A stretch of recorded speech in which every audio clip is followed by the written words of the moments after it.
Donc ça y est, normalement, si tout va bien, on est en ligne. Je vais laisser juste quelques minutes aux participants qui peut-être vont nous rejoindre petit à petit. Bonjour Nadine. Bonjour Christine. Ah, merci Victoria. J'aime bien quand on dit d'où vient le bonjour. Ça fait voyager un peu. Top. Ah bah super. Donc vous êtes encore nombreux sur cet atelier. Vous étiez quasiment 150 inscrits.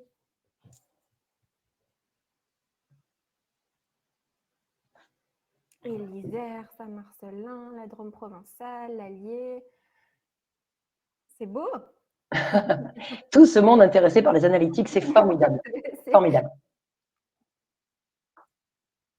Ah, le lac des Guebelettes, où j'y étais l'année dernière.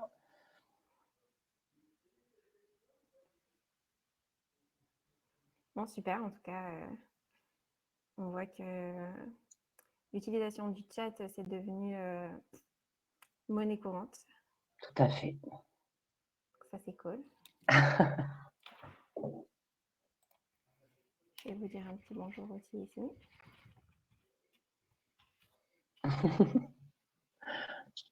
Valérie qui me met la pression. Pas de problème. C'est vrai. Ça commence bien.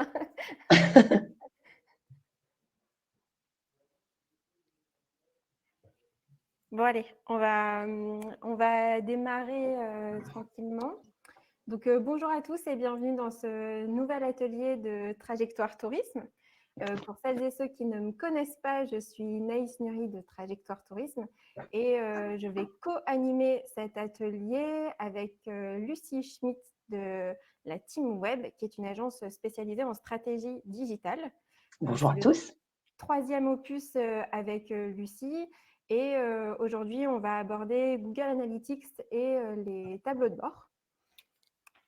Mais avant de se lancer dans le vif du sujet, je vais juste partager avec vous quelques conseils et recommandations un peu générales.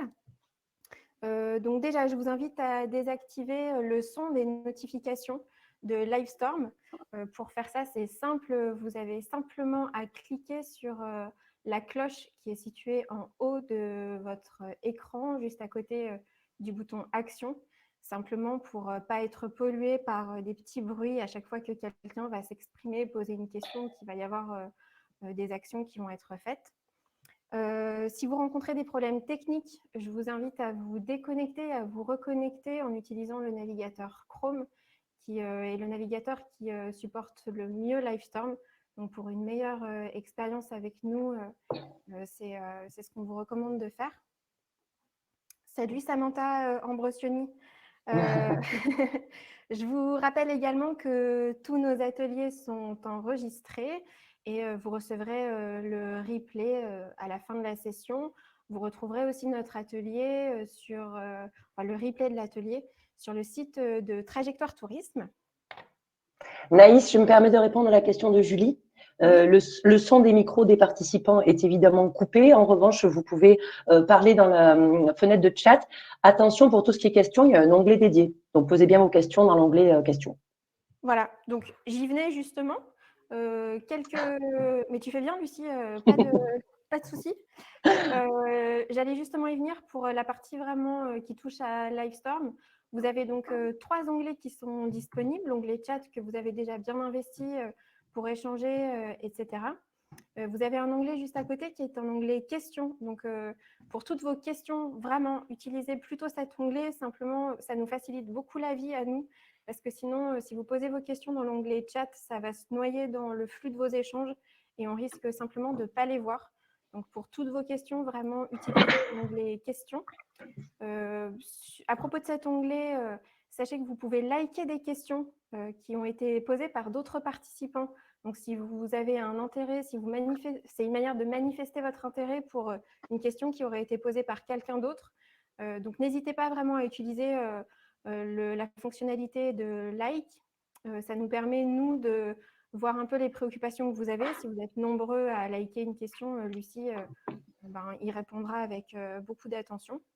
Et puis, vous avez un dernier onglet sondage. On a prévu 2 sondages sur cet atelier et ça va se passer dans cet onglet-là. Donc, si vous souhaitez participer au sondage le moment venu, il faudra aller dans cet onglet. Et concernant les questions, j'imagine qu'il y en aura beaucoup. Donc, on a prévu des plages de réponse aux questions à la fin de chaque partie et j'essaierai d'y répondre dans la mesure du temps qui nous est imparti. Voilà, parce que comme on le disait tout à l'heure, vous êtes assez nombreux, donc vraiment sentez-vous libre et à l'aise de poser vos questions. On fera vraiment notre maximum pour y répondre. Après, on essaie aussi de ne pas déborder et de rester dans le temps qu'on se fixe. Donc, c'est 45 minutes qu'on a prévu. Donc voilà, et ben au boulot, Lucie. Je suis là pour ça, pas de souci. Allez, je prends la main. Donc, un sommaire en 4 étapes pour aujourd'hui. Alors, Google Analytics, comme je disais à Anaïs, ça peut être 2 jours de formation complète. Donc là, j'ai essayé vraiment de vous compiler ce qui va vous aider, vous, à démarrer tout de suite le paramétrage et l'utilisation de la plateforme Google Analytics, qui est formidable. On verra la partie administration, parce qu'on a tendance à l'oublier, il y a plein de choses à régler là-dedans. Canaux d'acquisition, c'est ce qui nous intéresse. D'où viennent les visiteurs de mon site? C'est ça qui va vous permettre d'optimiser en continu votre stratégie digitale et votre visibilité sur le web. Et puis, rapidement, encore une fois, ça peut être infini, comment construire des tableaux de bord personnalisés qui vont vous aider à gagner du temps, là aussi, dans le suivi de vos performances. J'espère que, je ne sais pas s'il y a un problème de micro, j'espère que je ne parle pas trop fort. Commençons avec une question facile. Donc là, on répond dans le sondage. Est-ce que votre site web est connecté à un outil Analytics? Tout simplement. Naïs, tu nous envoies le sondage? Merci.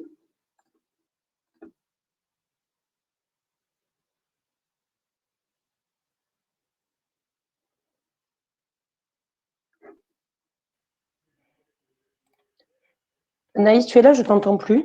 Oui, j'avais enlevé mon micro pour éviter de polluer avec des bruits de mon côté. Mathieu, j'ai bien lu ce que vous m'avez dit. J'ai baissé mon son. J'espère que je vous en mets plus plein les oreilles. Mathieu, maintenant, c'est moi qui parle. De toute façon, on fait taire Naïs à jamais, de toute façon. Donc, par rapport au sondage, bon, évidemment, une grande majorité à Google Analytics branchée sur son site. Ce qui est le plus simple en mode gratuit. Il existe d'autres outils, soit gratuits, mais moins perfectionnés, soit payants, mais l'intérêt, c'est quand on a un énorme site média ou e-commerce, là, d'accord. Sinon, Google Analytics sera parfait pour l'utilisation que vous allez en faire. Pour les je ne sais pas, ça ne m'étonne pas et c'est bien pour ça que je vous ai posé la question. Essayez de vous renseigner. Parfois, ça a été créé, ça a été branché. Il manque un petit module à activer. Voyez avec votre webmaster, mais c'est quand même dommage de ne pas bénéficier de toutes les informations qu'Analytics peut vous donner. Donc, commençons avec la présentation de la plateforme en tant que telle. Si on a le temps à la fin, mais je ne vous promets vraiment rien, on ira en direct parce que c'est le mieux. Mais là, je vous ai préparé une vue d'ensemble. Qu'est-ce qu'il faut? Qu'est-ce qui est intéressant pour vous? Où est-ce qu'on peut aller trafiquer dans Analytics? Donc, à gauche, vous avez tout ce qui est personnalisation, pardon, on le verra à la fin. Temps réel, ça peut vous amuser. C'est si, par exemple, vous faites une pub télé ou une campagne emailing, vous pouvez voir en temps réel les personnes qui arrivent sur votre site, normalement liées à cet événement qui vient de se produire. Sinon, concentrez-vous sur les 4 parties du dessous. Audience, acquisition, comportement, conversion, que je vais vous détailler juste après. Tout en bas, l'administration, où vous allez pouvoir faire tous vos réglages et vos paramétrages qui vous permettront d'avoir des résultats encore plus précis dans les 4 rubriques qu'on vient de voir. Et puis, n'oubliez pas, en haut à droite, vous pouvez régler la date comme vous le voulez. Mon conseil, c'est 1 fois par mois. Donc, le premier du mois, on étudie les données du mois précédent. Vous pourrez aussi aller comparer avec une période immédiatement antérieure pour voir l'évolution de votre site. Mais peut-être que dans votre cas, ça va être intelligent aussi d'aller comparer avec la période de l'année précédente, ce qui est possible avec Analytics, puisque vous avez une activité saisonnière pour la plupart d'entre vous. Donc voilà les 3 endroits, en tout cas, dignes d'intérêt et dont je vais vous parler aujourd'hui. En fait, Analytics va répondre à toutes les questions que vous pouvez vous poser sur les visiteurs de votre site. On commence par qui est allé sur mon site et qui y est en ce moment. Donc, vous pouvez cliquer dans votre Analytics, dans Audience, et vous allez voir qu'il y a tout un tas de sous-rubriques où vous allez pouvoir voir l'origine géographique de vos visiteurs, ce qui peut être très intéressant pour vous aussi. Pensez par exemple à aller faire des publicités sur une région ciblée qui a l'air de bien apprécier la vôtre alors qu'ils ne sont pas d'ici, par exemple. Ça peut être aussi des informations d'ordre plus technique, avec par exemple, quelle est la proportion de personnes qui se connectent à mon site depuis un téléphone portable, depuis une tablette, par exemple. J'ose espérer que tous vos sites sont totalement pensés pour une lecture sur un appareil mobile. Mais ça peut être intéressant voilà, de montrer ça à votre webmaster ou votre patron avec « Ah, il faut absolument qu'on ait un site adapté ». On a 70% de visiteurs qui viennent d'un mobile. Et puis ensuite, on peut rentrer vraiment dans des choses très, très pointues comme le type d'appareil. Par exemple, est-ce qu'un iPhone, quel numéro? Vous pouvez savoir tout ça ici. Donc là, vous pouvez voir aussi quels sont leurs autres centres d'intérêt. Ça peut vous donner des idées de partenariat. C'est infini. Donc, je vous invite vraiment à aller dans chaque rubrique, à cliquer partout pour découvrir tout ce qu'Analytics peut vous offrir. En tout cas, l'audience, elle répond à qui est venu sur mon site. L'acquisition, donc je vous l'ai dit, on y reviendra plus en détail juste après parce que c'est ça qui vous donne le ROI, le retour sur investissement de toutes vos opérations. Si par exemple vous faites une campagne payante, vous pourrez tout de suite voir en face le nombre d'inscrits, de réservations, d'achats que vous avez eu sur votre site suite à un événement bien précis. Et en général, on va le voir après, ça vous dit d'où viennent vos visiteurs, est-ce qu'ils viennent de Google, est-ce qu'ils viennent de Facebook, etc. Donc là, ça vous donne la différence entre les trois et ça vous permet vraiment, vraiment d'ajuster votre stratégie. C'est pour ça qu'on y reviendra après.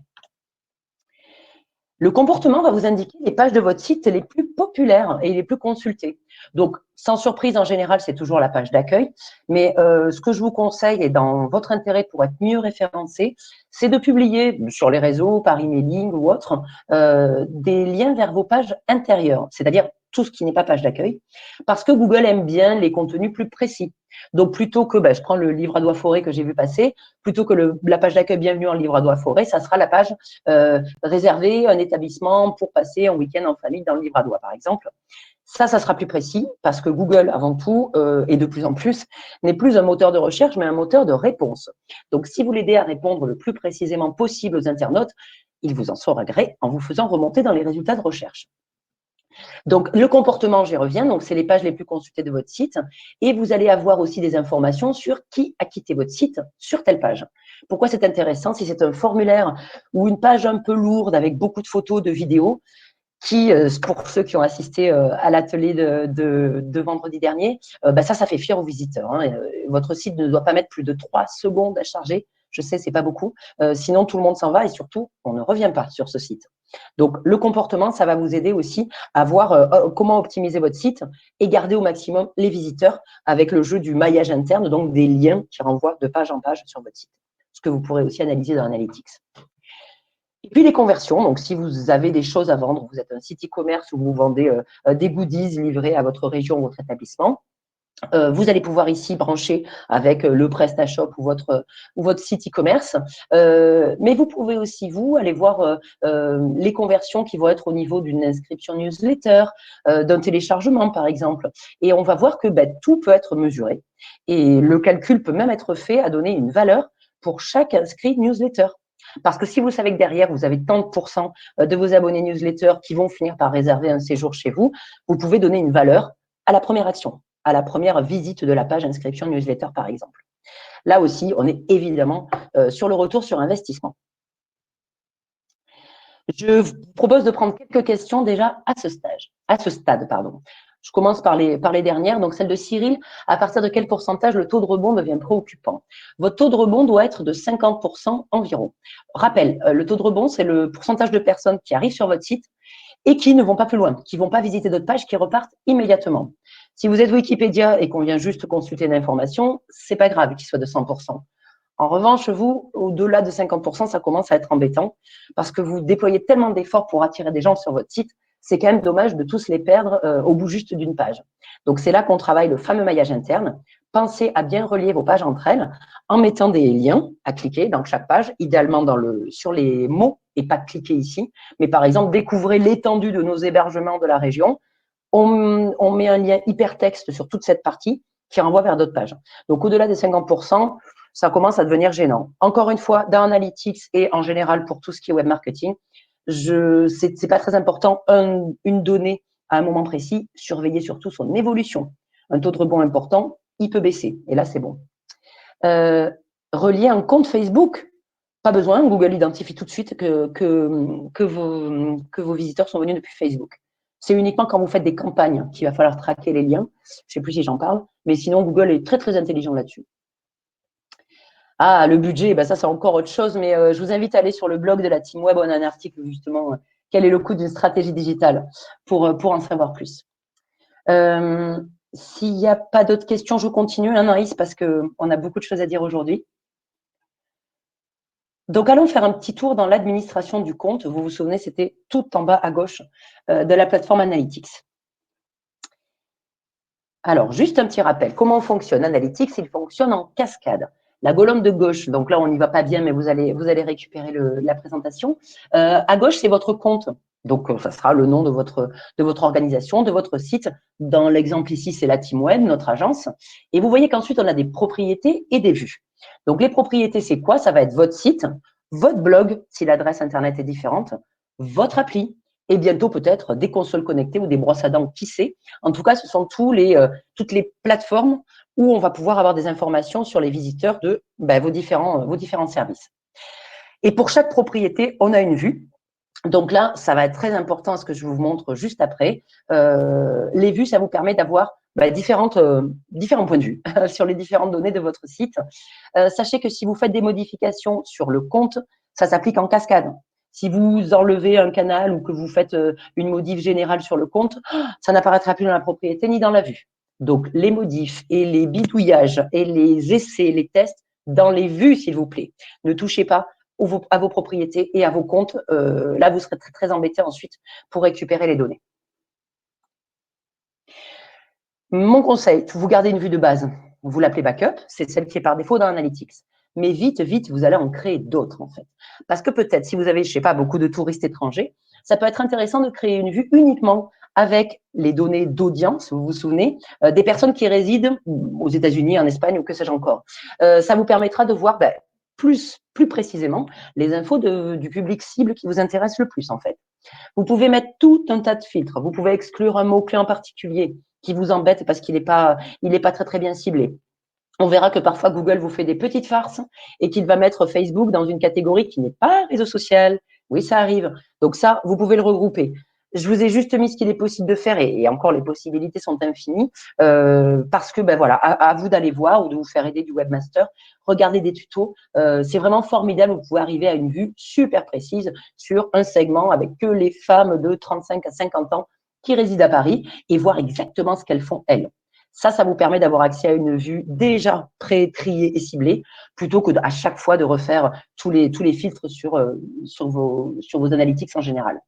Les adresses IP de l'entreprise, super important, surtout si vous êtes beaucoup à vous connecter sur le site. Vous avez l'impression que votre trafic explose. Et en fait, c'est juste Martine de la Contact qui s'est connectée 10 fois aujourd'hui. Ça, c'est facile. Vous allez sur monip.net et chaque collaborateur inscrit son IP. Vous les excluez, ces visites-là. Et c'est fait une bonne fois pour toutes, sur la vue toujours. Hein. Et puis ensuite, je vous l'ai dit, par pays, par métier. Tout un tas de choses à faire là-dessus qui vous permet d'avoir les infos les plus précises possibles. Je mets une alerte ici sur les objectifs. Pensez à créer des objectifs, même s'ils vous paraissent un peu basiques.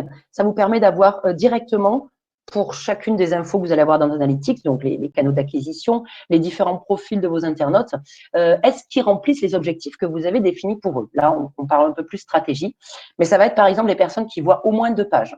C'est pas très ambitieux, vous pouvez mettre peut-être au moins 5 pages. Là, ça commence à être des gens super intéressés. Il n'y en aura peut-être pas beaucoup, mais vous verrez exactement quel type de population ça concerne. Et ça vous donnera des idées pour votre future communication et d'éventuelles publicités d'ailleurs. Ça peut être la vue de la page inscription newsletter. Encore mieux, la validation de l'inscription newsletter si c'est possible. Sur ce site-là, ce n'était pas possible. Encore une fois, on peut avoir des surprises. Nous, on s'est rendu compte sur les différents canaux d'acquisition, par exemple, que le trafic venant d'Instagram, oui, même pour nous en B2B, il était très petit. Mais par contre, les gens restaient super longtemps, ils allaient visiter toutes les pages de demande d'information, etc. Ça vous donne plus d'infos sur où concentrer vos efforts, notamment sur les réseaux sociaux. Et puis, typiquement, je laissais cet exemple parce que c'était pour un client à nous qui n'avait pas de boutique physique, uniquement des distributeurs. En revanche, il avait une page où nous trouvait avec la liste des distributeurs. Donc, pour quelqu'un qui était uniquement en ligne, c'était très intéressant de voir qui était intéressé par « je veux aller en magasin et acheter vos produits ». Ces objectifs-là, ils dépendent entièrement de votre stratégie et de vos objectifs. Donc, réfléchissez à l'avance. Vous pouvez en créer jusqu'à 25. On ne peut pas les supprimer, on peut les désactiver, on peut les modifier. Donc voilà, ne gâchez pas votre potentiel d'objectifs. Vous n'avez droit qu'à 25 objectifs. Alors, pourquoi c'est important? Je vous l'ai dit, parce qu'ensuite, pour chacun des canaux d'acquisition ici, vous avez les utilisateurs, le nombre de sessions, le taux de rebond, la durée des sessions et le taux de remplissage de l'objectif. Dans le cas de où nous trouver, vous voyez, on se rend compte que le plus fort, c'est des référents, c'est-à-dire des sites référents qui pointent vers vous, suivi de pas loin par Other, qui en général regroupe tout ce qui est campagne, avec des liens traqués. Voilà, avec un taux moyen de 1,53, selon vos objectifs, ça vous permet en un coup d'œil, en le modifiant ici, de savoir quel canal, quelle population est vraiment super atteinte par vos publications et est intéressée par vos contenus. Alors Delphine, très facile. Vous allez dans la partie administration, vous allez dans votre vue, d'accord? Ni dans le compte, ni dans la propriété, dans la vue. Et là, il y a objectif. Créer un objectif, nouvel objectif. Et vous verrez, il vous prend par la main, Google, c'est très simple. Vous dites, je veux que l'objectif, ça soit la visite de telle page, ou ça va être une durée de visite. Il vous les a déjà proposés par défaut, et vous pouvez même les personnaliser si vous voulez. Vous l'enregistrez, faites des tests. Vous en avez beaucoup, donc vous pouvez en griller un ou deux tout de suite. Et puis surtout, il vous dira aussi en temps réel si c'est un objectif qui est réalisable sur votre site. Parfois, vous inventez un truc qui n'est pas vraiment réalisable sur le site. Il vous dira Google, non, ça marche pas. Personne n'a converti dans les 7 derniers jours. Et sachez aussi qu'il y a un petit temps pour collecter les données.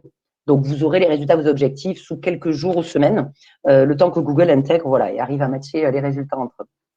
Alors simplement, Lucie, j'interviens juste Oui. pour dire aux personnes qui ne sont pas tout le temps dans l'onglet questions, que là, tu répondais à la question de Delphine qui était de comment créer cet objectif, car beaucoup de questions demandées est difficile quand on n'est pas webmaster. Simplement, je le recontextualise. D'accord. Pour ceux qui n'avaient pas vu que c'était en question. Qui ne suivent pas les questions qui sont posées, ils ne doivent pas comprendre. Oui. Cyril, je réponds à votre question dans la partie juste après, sur laquelle j'enchaîne directement. D'ailleurs, Anaïs, tu me dis Timekeeper, ça file. On est bien. Donc, vous l'avez vu, on a donc tout ce qui est audience, donc qui est venu sur votre site, acquisition, comment sont-ils venus sur votre site, comportement, que font-ils sur votre site, et conversion, remplissent-ils les objectifs que vous avez fixés. Moi, en tant que stratège web marketing, ce qui m'intéresse le plus, c'est les canaux d'acquisition. Parce que pour faire la promo de mon site, je vais faire des campagnes publicitaires, je vais parler sur les réseaux sociaux, je vais envoyer des emails, je vais faire du référencement. Ça m'intéresse beaucoup de savoir quels efforts sont les mieux récompensés ensuite sur le site. Par exemple, pour vous, petit sondage au débeauté, quel est le canal d'acquisition qui vous génère le plus de trafic, le savez-vous?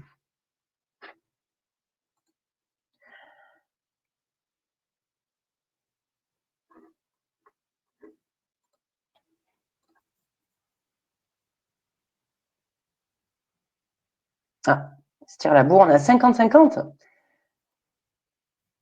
Ok. Bon, justement, en parlant de 50-50, le référencement naturel doit représenter à peu près la moitié de votre trafic total sur le site. Parce que ça vous permet de ne pas dépendre totalement des algorithmes Google si vous avez fait des choses pas hyper clean. Et puis, ça vous permet aussi de diversifier vos sources d'acquisition. Il n'y a pas que Google dans la vie, même s'il est un peu le maître du monde. À vous de bosser aussi vos autres plateformes pour avoir un maximum de public. Vous allez voir que, par exemple, nous, sur notre site, on a plutôt des personnes entre 35 et 50 ans, donc des professionnels. Et puis, les personnes qui arrivent depuis les réseaux sociaux sont plus jeunes, par exemple. Voilà, c'est juste histoire de savoir qui vient d'où, comment je communique avec eux pour chacun des canaux. Et non, je ne sais pas, c'est juste pour vous embêter, parce que j'ai des gens au téléphone toute la journée, clients ou pas, qui ne savent absolument pas qu'est-ce que ça donne leurs analytics, ce qui est très dommage, vous l'avez compris, j'adore Google Analytics. Donc, allons dans l'acquisition. Voilà les différents canaux qui peuvent amener des internautes jusqu'à votre site. Donc, en anglais, Google ne va pas s'embêter à traduire non plus. Organic Search, c'est tout ce qui est référencement naturel. On va dire Google, puisque c'est 95% des parts de marché des moteurs de recherche en France et dans le monde. Le trafic direct, c'est les personnes qui mettent votre site en favori, qui cliquent directement sur un lien partagé, par exemple, ou qui commencent à taper dans la barre de recherche et Google se souvient de leur précédente visite, donc il le leur sort. En gros, ils ne sont pas obligés de passer par un moteur pour arriver jusqu'à chez vous. C'est un trafic direct. Social, ça se comprend très bien, ce sont tous les réseaux sociaux. Le referral, donc je vous le disais, c'est tout ce qui est backlink, donc les liens qui amènent vers votre site. Ça se construit avec un réseau de partenaires. Donc, vous en avez un paquet des partenaires autour de vous qui ne sont pas concurrents, mais qui pourraient avoir le même public client. Faites avec eux si vous avez des sites. Renvoyez-vous la balle, faites des publications de contenu, d'articles de blog pour envoyer vers chez vous. C'est bien aussi de s'entraider quand on est vers un même objectif qui est amener des visiteurs dans une région moins précise. Donc, le Other, c'est tout ce que Google ne sait pas classer, mais en gros, ça sera des campagnes avec des liens traqués, donc notamment des campagnes publicitaires. Et puis, l'email, voilà, si vous envoyez bien vos campagnes emailing avec un logiciel de routage et pas depuis votre boîte mail, ça, c'est interdit. C'est ici que vous aurez les informations. Donc, souvent, sur l'emailing, on a moins de personnes, mais normalement plus ciblées, parce qu'avec le RGPD, si vous avez leur adresse mail, c'est qu'ils étaient très intéressés par vos informations. Donc, pour répondre à la question, on ne me voit plus? Julie, c'est moi? J'essaye de déminer la question pour savoir de qui il s'agit, si c'est toi ou moi. Je pense, Julie, ça doit plutôt être toi. Oui, en général, c'est ça. C'est Julie ou Sylvie, moi. Ne t'inquiète pas. Ça répond directement à la question de Cyril. En fait, à vous de brancher la Search Console. Donc, ça, c'est pareil, ça se met avec une ligne de code, soit votre webmaster, soit vous. C'est un outil gratuit de Google aussi, qui va vous permettre d'en savoir un peu plus sur ces fameux mots-clés qui amènent jusqu'à chez vous. Donc, on a en général dans le canal d'acquisition Organic Search, tout ce qui est en bleu, là, vous pouvez cliquer dessus pour avoir plus d'infos, d'accord? Si vous cliquez dessus, vous allez avoir 98% des mots-clés qui ne sont pas renseignés. Petit coquin Google, tu veux qu'on aille dépenser des sous sur Google Ads pour avoir plus d'infos sur les mots-clés? Non, car nous sommes malins aussi. Et nous allons installer la Search Console qui va nous donner plus d'infos. Alors attention, c'est sur le mois passé, ok? C'est tout petit. Bien sûr que j'ai eu plus de 22 visites sur le mois passé, mais ça va me donner une idée de ce que les gens cherchent pour arriver chez moi. Donc là, on voit que c'est la team web sous toutes ses formes avec les fautes d'orthographe. OK, ça va, je suis connue, c'est très bien. Mais derrière, je vois que j'ai Digital Camp. C'est une de nos prestations pour organiser une journée entière de sensibilisation digitale. On a une agence marketing Marseille, ça tombe bien, nous avons une agence, notre siège est à Marseille. Formation marketing digital, on est en plein dedans. Donc là, j'ai qu'une visite, soi-disant. Mais en tout cas, moi, ça me donne des idées peut-être pour affiner mes mots-clés et aller produire du contenu qui va plus dans ce sens pour récupérer encore plus de résultats de recherche dans les moteurs. Pour aller vite à côté, vous avez le nombre de clics sur le mot-clé en question, le nombre de fois où il est apparu, ça ce sont les impressions. Le CTR, c'est le taux de clic, parce que peut-être que les personnes vont avoir ce mot-clé, mais les résultats qui vont apparaître ne vont pas les satisfaire et ils ne vont pas cliquer. Et la dernière colonne à droite, c'est votre position moyenne qui peut évoluer. Donc, c'est pour ça qu'on a des virgules. Vous n'êtes pas en 5,9 position. Vous êtes entre la 5e et la 6e selon les requêtes, l'historique de navigation, etc. On a un peu plus d'infos. Après, il faut passer à des outils payants, type SEMrush, qui est absolument formidable. D'ailleurs, à ce sujet, abonnez-vous au blog de SEMrush. Il vous donne tout un tas d'infos sur votre référencement naturel en général et sur les stats en particulier. Donc là, ça se passe dans l'administration. On se rend compte, je vous l'ai dit, dans le canal d'acquisition, réseaux sociaux ou autres. Parfois, Google fait un peu n'importe quoi et comme il n'est pas très copain avec Facebook, il vous le met ailleurs que dans les réseaux sociaux. Ou les autres moteurs de recherche. Ecosia, c'est quoi? C'est Liligo, quelque chose comme ça. Tous les moteurs de recherche plus écologiques, ou même Yahoo, qui se fait recaler dans une autre catégorie de moteur que moteur de recherche. Vous pouvez aller dans votre vue et regrouper les canaux. Je vous l'ai mis, regroupement de contenu. C'est du boulot. Si vous avez des petits stagiaires en web marketing, ils vous feront ça très bien. C'est vraiment histoire d'avoir des résultats super propres et fiables.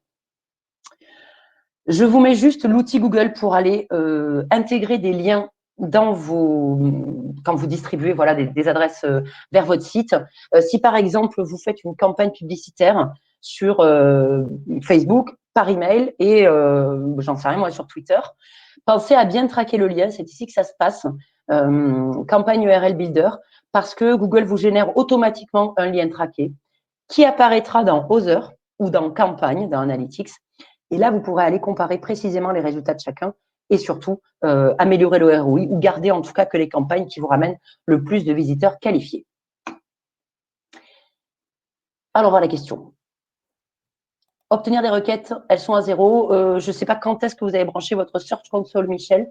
Mais encore une fois, Google a besoin d'un petit temps pour récolter des données. Ça peut aller de quelques jours à 2 semaines. Donc, si c'est le cas, voilà. Si vous n'avez rien du tout, il y a peut-être un truc qui ne va pas. Votre identifiant Analytics mal mis sur le site ou quelque chose comme ça. Ça va être un peu plus technique. Ah, bah Delphine, alors dans ce cas-là, ça veut dire que personne vous cherche dans Google. Ça serait embêtant. Désolée, mais là, ça demande des recherches un peu plus approfondies. Je ne peux pas trop vous répondre comme ça. Mais en tout cas, la Search Console doit vous aider à avoir plus d'infos. Regardez déjà quel est le trafic issu du référencement naturel pour vous. Et peut-être qu'on a juste des gens qui tapent le nom de votre site. Je sais pas, c'est un peu dur de vous répondre là comme ça, vite fait. Est-ce que c'est le seul? Il faut voir alors, Delphine, pourquoi elle ne marche pas, la Search Console. C'est parfois des problèmes de branchement ou technique. Mais sans plus d'infos, je ne peux pas trop vous répondre. Je vais sur les tableaux de bord. Donc, c'est essayer en un minimum de temps de vous montrer tout ce qu'il est possible de faire avec Analytics. Donc, vous pouvez déjà, si vous êtes allé farfouiller un peu d'Analytics, vous avez intégré un segment de population, vous avez défini une période, vous êtes sur un canal d'acquisition en particulier, et là, vous trouvez que les résultats sont super intéressants, et vous vous dites, waouh, c'est canon, ça, c'est ça qu'il faut que je surveille tous les mois. Eh bien, là où vous êtes, vous allez en haut à droite sur Enregistrer, et ça vous crée un rapport que vous pourrez retrouver directement, à tout moment d'ailleurs, dans Rapport enregistré en haut à gauche. Et ça veut dire que tous les mois, vous n'avez pas besoin de refaire tous ces petits réglages pour arriver au résultat que vous avez obtenu. Vous n'avez plus qu'à cliquer dans vos rapports enregistrés en haut à gauche de votre plateforme Google Analytics, et il va vous donner tous les tableaux pré-mâchés, j'allais dire, que vous aviez déjà préparés. Et tous les mois, vous aurez vos nouvelles données là-dessus. Donc ça, la base, on va dire. Mais si vous arrivez à des indicateurs qui vous intéressent fortement, hop, on enregistre et vous y revenez en un clic la fois d'après. Ensuite, on a les vrais tableaux de bord personnalisés. Donc, ça se passe tout en haut dans personnalisation, ce qu'on a vu au tout début. Donc là, dans ton tableau de bord, très bien, je veux créer un tableau de bord. On me propose 2 options, vierge ou par défaut. En fait, là, vous allez avoir plusieurs options. Regardez, vous avez soit créé un tableau de bord que vous pourrez nommer, soit l'importer à partir de la galerie. C'est quoi donc la galerie? Ben, c'est des gens dans le monde entier qui sont très, très sympas parce qu'ils partagent les tableaux qui se sont cassés la tête à créer. Donc, vous allez dans Importer à partir de la galerie et là, vous allez avoir une bibliothèque hallucinante de tableaux de bord pré-programmés en fait. Vous pouvez les filtrer par catégorie. Moi, je suis plutôt e-commerce. Je veux plutôt voir ce que ça donne en termes de branding et de notoriété. Je veux un tableau uniquement sur les réseaux sociaux, etc., etc. Il y a à boire et à manger là-dedans. Ça peut vous faciliter la tâche, mais parfois, franchement, autant le créer de zéro à partir de vos données. Moi, je trouve ça mieux. Mais sachez que ça existe. Et vous, si vous êtes très, très fier d'un tableau, rien ne vous empêche aussi de le partager dans la galerie. Il n'y a pas de raison que ce soit toujours les autres qui aient la gloire. Pour un modèle existant, donc, je repars de personnalisation, tableau de bord. Si je choisis un tableau de bord par défaut, on va me proposer des choses déjà pré-préparées. Franchement, pour moi, j'ai envie d'éternuer, excusez-moi. Franchement, pour moi, ça ne sert à rien parce que autant aller soit dans la galerie pour quelque chose de très, très complet et fouillé, là, il n'y a rien d'extraordinaire, franchement. Moi, ce que je vous conseille, c'est de partir d'une toile vierge, n'ayez pas peur, et vous allez créer votre propre tableau. Parce que là, Google va vous proposer de rajouter des widgets. C'est le petit nom de chacun des mini-composants de votre tableau de bord personnalisé final. Vous allez pouvoir choisir pour toutes les données qui existent. Donc, je n'ai pas eu le temps de voir tout le vocabulaire avec vous, mais en gros, on a dans Analytics des dimensions et des statistiques. Dimensions, ça va être par exemple audience, trafic, taux de rebond. Et puis les statistiques, ça va être, bah oui, mais issu de référencement naturel, sur les 25-35 ans, ça sera un peu vos abscisses et ordonnées, on va dire. Là, vous pouvez choisir pour chaque info que vous voulez intégrer à votre tableau. Est-ce que ça va être présent sous forme de statistiques? Trafic issu des réseaux sociaux, 15%. C'est tout, juste un chiffre. Ou bien une chronologie, ou bien les tableaux, comme on les voit au naturel, j'ai envie de dire, dans Analytics. Des diagrammes camembert, des barres, ce que vous voulez en termes de format. Vous avez vu, il vous a mis un truc à part pour le temps réel. Je ne vois pas l'intérêt de créer des tableaux de temps réel, ça on va le voir en temps réel, non, c'est plus logique. Ici, vous ajoutez vos statistiques, vos données, vous pouvez filtrer par âge, tout ce que vous voulez. vous enregistrez votre widget et vous en ajoutez autant que vous voulez. Donc, voilà comment ça va se présenter, par exemple. Là, j'ai choisi la visite d'une page de formulaire bien précise. Et puis, je veux qu'on me donne, pour chaque canal, qui m'a le plus amené de visiteurs sur cette page en question. Bon, voilà, 75% venaient des réseaux. Et le reste venait de Other. Donc, je suppose que ça va être des liens traqués, donc une campagne en particulier. C'est tout à fait normal. Elle n'a été partagée que sur les réseaux sociaux et en pub, celle-là. Mais vous pourrez avoir des répartitions plus complètes sur, encore une fois, tous les canaux, les réseaux, le référencement naturel, les emails, etc. Vous pouvez ajouter autant de widgets que vous voulez, donc la provenance visiteur, toutes les infos importantes pour vous et pour la réalisation de vos objectifs. Vous les ajoutez et vous allez compléter votre tableau une fois qu'il est nickel. Ça, c'est mon outil préféré dans Analytics. Vous dites, donc ça se passe ici, une fois que j'ai rajouté tous mes widgets, je dis, soit je peux exporter le tableau en PDF tout de suite pour le récupérer. Mais moi, ce que j'aime beaucoup, c'est dire, oui, je veux l'envoyer par email. Pourquoi? Parce que ça va être envoyé à tous mes boss, toute mon équipe, tous mes collaborateurs, ce que vous voulez. Avec l'objet, soit les KPI, soit rapport analytics de telle propriété, par exemple. Une fois par mois, par exemple, avec le PDF déjà joint. Ce qui veut dire, donc là, voilà, je crois que c'est tout. Option avancée, vous pouvez rajouter un petit message. Ce qui veut dire que tous les mois, le premier du mois, votre boss, vous, toute votre équipe, va recevoir toutes les stats personnalisées de votre site sur le mois précédent. Et ça, si ce n'est pas formidable, je ne sais pas ce qui est formidable dans ce bas monde. Je suis prête à répondre à vos questions. On a un peu plus de 5 minutes, c'est parfait. Alors, je ne comprends pas tout à fait la question de Michel. On n'a que 0,65% du trafic. C'est très embêtant. C'est très embêtant. Ça veut dire que vous n'êtes absolument pas référencé ou positionné. Ouais, c'est dommage. On avait vu ça vendredi, justement, avec des outils qui permettent de faire un mini audit de votre site pour voir ce que ça donne en termes de référencement. Parce que je vous l'ai dit, la recherche organique, elle doit représenter à peu près 50% de votre trafic. Sinon, ça devient carrément embêtant. Donc, voilà. Si vous n'avez pas d'autres questions, je peux peut-être aller faire un tour dans Analytics. Naïs, tu en penses quoi? Je t'écoute. Oui. Alors, Camille vient de poser une question. Est-ce qu'il y a un replay du live de vendredi? Je sais pas, oui. je crois qu'il fallait être inscrit, non? Ouais. Alors oui, si vous étiez inscrite, Camille, vous avez dû recevoir le live. Et si vous ne l'étiez pas inscrite, vous pouvez le retrouver sur le site de Trajectoire Tourisme. Voilà. Et concernant ta question, Lucie, comme il nous reste un tout petit peu de temps, on a à peu près 5 minutes. Soit ça te suffit, soit on prend d'autres questions s'il y en a. Je te laisse. Je vais montrer en direct. Allez. De l'aide. De l'aide. Alors, dis-moi si tout est OK. On voit bien Analytics? Oui, on voit. Super. Donc là, je suis sur les stats de la team web. Ici, hop, vous avez tous les sites. Alors, vous voyez chaque fois les comptes Analytics. Nous, on est une agence, évidemment, on en a pas mal. La propriété pour chaque compte et chaque vue ici. L'administration, elle est là.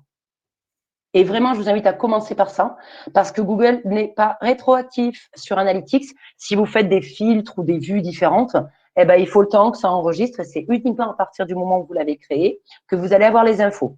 Donc, vous pensez dès maintenant à votre stratégie. Ne vous dites pas dans 6 mois, tiens, j'aurais bien regardé tel objectif. Ça ne sera pas rétroactif. Mais vos objectifs, ils sont là. Et c'est ce qu'on a vu tout à l'heure. Je ne vous ai pas parlé aussi des annotations. Voilà, donc là, vous avez tous vos objectifs. Vous avez aussi une galerie d'objectifs qui existe déjà, mais moi, je vous conseille juste d'aller dans Nouvel objectif ici. Et ce que je vous disais, donc si vous avez des réservations avec une page qui dit « ça y est, la réservation a été validée », ça peut être là. Donc, regardez, effectuer un paiement, donc ça peut être la page de validation, prendre un rendez-vous, ça dépend vraiment de votre activité. Dans le doute, personnaliser. Si par exemple, c'est et je continue, je vais l'appeler par exemple « visite de la page où nous trouver ». Et là, ça va être, donc ID, on s'en fout, enfin, c'est pas important, c'est lui qui le décide de toute façon. Et là, vous pourrez donner votre objectif avec le type ici, qui peut être soit une page, de validation, par exemple, ou la page où nous trouvez dont je vous parlais tout à l'heure, une durée de session, le nombre de pages par session ou un événement en particulier. Je vous en ai pas parlé parce que là, c'est carrément du code. Mais en tout cas, voilà où peuvent se trouver vos objectifs. J'attire votre attention sur les annotations aussi. Vous pouvez en fait annoter votre trafic. Alors, attendez, si par exemple, je vais dans acquisition, qui est mon endroit préféré, je vais dans tout le trafic et dans canaux. Là, en fait, je peux mettre des petites annotations, créer une annotation. Pourquoi? Parce que s'il y a un pic de trafic ou au contraire une baisse importante, je ne suis pas la seule à regarder mes analytics, on est plusieurs dans l'équipe et c'est important de dire non, non, mais ça c'est parce qu'on avait, soit il y a eu un bug sur le site, il s'est arrêté pendant 2 jours, soit au contraire on a fait une campagne qui a super bien marché, il y a eu une hausse de trafic, parce que vos collègues qui vont venir dans un mois et vous auriez oublié de leur dire, au moins ils pourront savoir tout de suite pourquoi il y a eu une telle différence de trafic. Est-ce qu'on a d'autres questions, Maïs? Oui. Alors, je reviens. Reviens. Moi, je peux toujours proposer des réponses, mais je suis pas sûre que ça conviendra. Alors, dis-moi tout. Alors, on a Waouh, une question de Franck. défi. Super question, bien sûr, mais complexe pour la réponse. Parce qu'en fait, vous allez devoir, comme toujours, et comme tout ce qui est stratégie digitale et stratégie marketing en général, mettez-vous à la place de vos internautes et des gens qui peuvent avoir besoin de vos produits et services. Qu'est-ce qu'ils vont taper? Qu'est-ce qui les intéresse? Le taux de rebond est supérieur à 50%, ça veut dire qu'il ne reste pas assez longtemps sur votre site. Ça peut être pour plusieurs raisons. Ça peut être soit parce que le temps de chargement est super long. Donc là, ils arrivent, ils ont déjà galéré 30 secondes à charger la page. Ils vont pas aller ailleurs. C'est bon, ça suffit, je repars. Ça peut être aussi parce que le contenu est trop court. Bon, ben ok, ils ont repéré ça. Aucun lien vers une autre page. Aucune incitation à l'action. Souvenez-vous, il y a seulement 2%, et encore je suis large, de vos visiteurs qui vont effectuer une action sur votre site. Une réservation, une inscription à la newsletter, une création de compte. Vous perdez 98% de tous vos visiteurs sans qu'ils ne fassent aucune action sur votre site. On est d'accord que c'est très dommage. Donc, à vous de vous dire, bon, ok, je réfléchis, j'ai un temps d'avance en fait sur les internautes qui vont arriver chez moi. Qu'est-ce que je leur propose d'autre? C'est pour ça que je vous disais au début, essayez de partager des liens vers vos pages intérieures. Parce que parfois, on arrive sur une page d'accueil, si elle est un peu touffue, on ne sait pas trop où aller chercher, on lit vite fait et puis on repart. Votre but, c'est de prendre par la main l'internaute et vous ne le lâchez plus. Donc, vous lui proposez des contenus sympas, y compris quand, je pense à ça là, mais une des inscriptions newsletter, pensez à dire suivez-nous sur les réseaux sociaux. Toujours un coup d'avance et toujours garder le contact avec eux. Donc, lors d'une création de compte ou autre, pensez à vraiment toujours entretenir la relation. Donc, le taux de rebond, ça peut être un problème technique de page qui se charge mal. Ça peut être un problème de contenu qui est soit trop lourd et voilà, qui est trop lent, soit pas assez touffu. Mais dans la plupart des cas, je vous dirais à vous de faire en sorte de proposer des contenus complémentaires. Est-ce que vous m'entendez? J'ai l'impression que ça a sauté un peu. Non, non, moi je t'entends très C'est bien. bon? Super. De proposer des contenus complémentaires. Typiquement, ça m'embête de vous dire ça, mais c'est Amazon, le précurseur et le grand champion. Si vous allez acheter un produit sur Amazon, ce que je n'espère pas, vous verrez toujours qu'ils vous proposent des produits. Ceux qui ont aimé ça aimeront ça. C'est pareil, sur votre blog, à la fin d'un article, vous ne laissez pas sans rien. Article suivant, article précédent, autre article d'idée d'intérêt, que sais-je encore. Vous êtes sur une page d'hébergement, vous dites d'autres hébergements dans ce style. Pour envoyer toujours, travailler ce maillage interne, c'est lui qui va réduire votre taux de rebond fortement. Et il y avait la question de Delphine juste dessous qui disait que les tableaux personnalisés, c'était intéressant, mais que c'était vite un peu compliqué parce qu'il y a beaucoup d'options. Et est-ce que tu as une astuce ou un endroit vers lequel on pourrait rediriger les participants pour qu'ils trouvent de l'aide pour créer ces tableaux? Alors, je vous invite aussi, si vous voulez en savoir plus, Google a créé une Google Academy hyper bien faite. Franchement, c'est top. La plupart des cours sont en anglais, mais c'est toute une série de vidéos qui vous expliquent tout sur les petits secrets d'Analytics. Sinon, franchement, Delphine, avec les captures que je vous ai mises là sur le doc, ça réduit le nombre d'options. Je vous l'ai dit, soit vous importez depuis la bibliothèque existante, soit vous créez à partir de rien, ce que je vous conseille, pas de modèle de tableau, et allez créer vos petits widgets au fur et à mesure. Vous allez vous gourer, vous allez tâtonner au début, mais vous allez voir ensuite, ça reste assez facile, c'est un peu toujours le même système, et jusqu'à ce que vous ayez créé votre tableau idéal, toujours sur le métier, remettez votre ouvrage.